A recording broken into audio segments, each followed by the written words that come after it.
Hi everyone, Bernard here. I hope you're all staying safe and well, and welcome to my film and TV channel. I hope you enjoy what I've got for you today, and please check out as you're watching this little links on screen as well for different things on my Facebook and Twitter, and of course my football channel as well. And please, all your comments are very welcome. Just let us know and push that subscribe button. Don't forget, please push subscribe button. Make sure your notifications set to public as well if you want to know when these vlogs are coming out. Push that notification button as well. So anyway, please enjoy.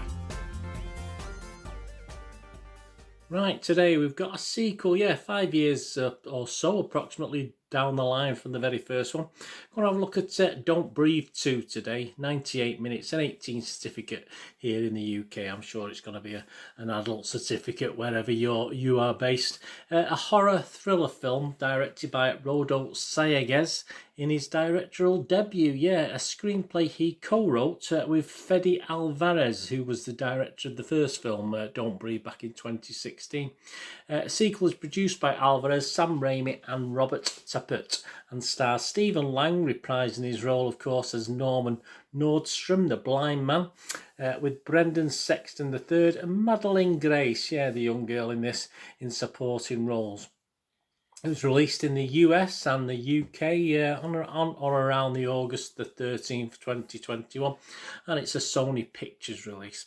Is it any good? Well, here we go. Rotten Tomatoes, the film holds an approval rating of just 46%, so it doesn't bode well, does it, based on that? But hey, this is just one group, based on 41 reviews, an average rating of just 4.8 out of 10, so it didn't even make halfway, did it? 4.8 out of 10, with 19 fresh and 22 rotten. One of the rottens was Benjamin Lee from The Guardian here in the UK. He said, Lang is an effectively imposing physical presence, but his character remains a problem the film isn't able to fix. We do get a fresh, though. There's pretty 50-50, wasn't it? Fresh Megan Navarro from Bloody Disgusting ups the ante on the gory action and body count, offering more inventive and impressive set pieces in the process. The downside is that this sequel doesn't manage to inject the same taut, nail-biting tension levels that made its predecessor stand out. I have to agree with that. The consensus of the website, Stephen Lang remains a thrillingly imposing presence in Don't Breathe 2, but this sequel story strains to find a sensible way forward for his character. So far not so good, but there we go. The Rotten Tomatoes verified audience, so these are guys that have spent their money to go in and watch this. They didn't watch it on previews or free shows like the critics, etc. This is Joe Public. 4.3 out of 5. So that equates to 8.6 out of 10. So obviously totally different to what the critics are saying. The audience, Rotten Tomatoes audience loved it. The Rotten Tomatoes critics not so much. On Metacritic, the other site we look at, we're back down under 5. That's only got us an average score of 46 out of 100. That's based on just 19 critics. Of those 19, 7 were positive, 7 were mixed, and 5 were negative. So again, similar to the Rotten Tomatoes split, to be honest with you, and it scores anywhere between 20 out of 100 and 75 out of 100. The New York Times' Lena Wilson didn't like it too much. She gave it 30 out of 100 and went on to say, Don't Breathe 2 is plenty lively, full of violence and action, but a rancid narrative and some seriously terrible dialogue overpowers the script. Again, elements of that I can't disagree with, but IndieWire's Jude Dry gave it 75 out of 100 of heady stuff. There may be fewer truly gory moments in Don't Breathe 2 than in typical slasher fare, but they are just twisted enough to stick in the mind like a festering wound. Yes, that's a positive review. Right, Internet Movie Database, Joe Public, you and me, the guys who've gone to watch this, not quite as enamoured as a Rotten Tomatoes audience, but still a positive, 6.3 out of 10, so still over the watchable rating, and that's based on 1,165 reviews and scores that have been left, and of that 1165, 758 scored it 6 or more, so that's not too bad. That's 65%, if you like, positivity based on that, on the Internet Movie Database. So so as we can see, the critics not overly impressed, about 50-50, but the public tend to be more or less for this sequel. Right, my little thoughts on it for what they're worth. It sort of grows from a home invasion thriller, which is what the first feature was about, to oddly put together horror movie for this sequel in my mind. As such, it totally loses out on, for me anyway. I did enjoy the very first one, and what made that first one a really good watch.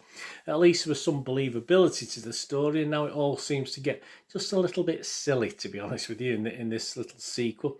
But it's possibly best to try and ignore the original and think of this as a standalone horror, if you like. And we don't have any sensibility in horrors, do we? We don't have any sort of lack of silliness. That's what horror's all about. It's usually unbelievable things, isn't it? But so if you look at it as a standalone horror, then yeah, it has some okay, good stuff in it. Okay to some good stuff in it. It has a higher body count for one thing, which is than the original, and a couple of claustrophobic killing properties. So obviously you got one more than the first one had. So there, and even the odd twist. And when I say odd, I do mean odd. Even the odd twist in this. It didn't overrun on time, which is a lot of films I've been watching recently just have been going on far too long, and it certainly didn't do that. If anything, the time passed very quickly while I was watching it, which is usually a good thing. I'm not saying it wasn't a good thing for this. The dialogue isn't great, a bit daft, and the characters are pretty unimpressive. The new characters that are in it, and on the whole, only Grace's character, the young girl's character, is the sort of one I wanted to come out of all this. And I did lose some interest, of course, in the Lang character as well, who obviously I was sort of sticking up for in the first version of this Don't Breathe. But I got a bit less liking of him during this sequel. So overall, it ended okay. Again, for the film, it was all right. It went through from its running time. Again, a little bit of a silly ending, if you like, a bit of a cop out, but it all ended okay as long as I say I did like Grace's character. So it wasn't too bad an ending as far as I was concerned. It's certainly a turn your brain off and enjoy the killing sort of horror, lacking a lot of the tension. I think someone pointed out before, didn't they, the critics? A lot of tension of the original's gone in this, unfortunately, but it does make up for it for those who sort of like a high body count, because you certainly get one of those in this, and some not ingenious ways of killing people, some very graphic, gory ways of killing people. So my little rating, yeah, I am going to give it my basic watchable rating. I think it is watchable, as I said.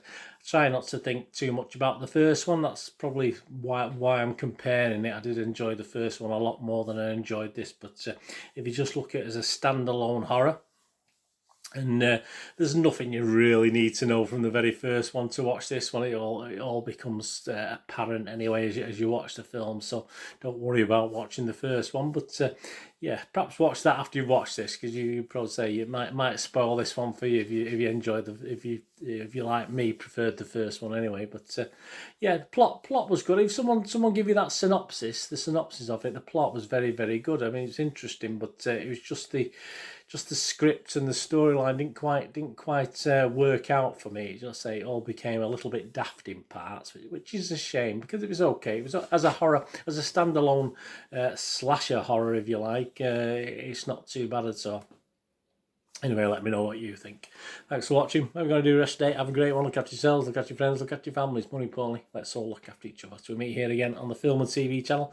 Or perhaps have a flit across. Have a look at my Citizen channel, my Manchester City football channel, if that's of any interest to you. I only ever ask one thing of you. Till we meet again, please stay safe, everyone. Thanks for watching. Bye for now.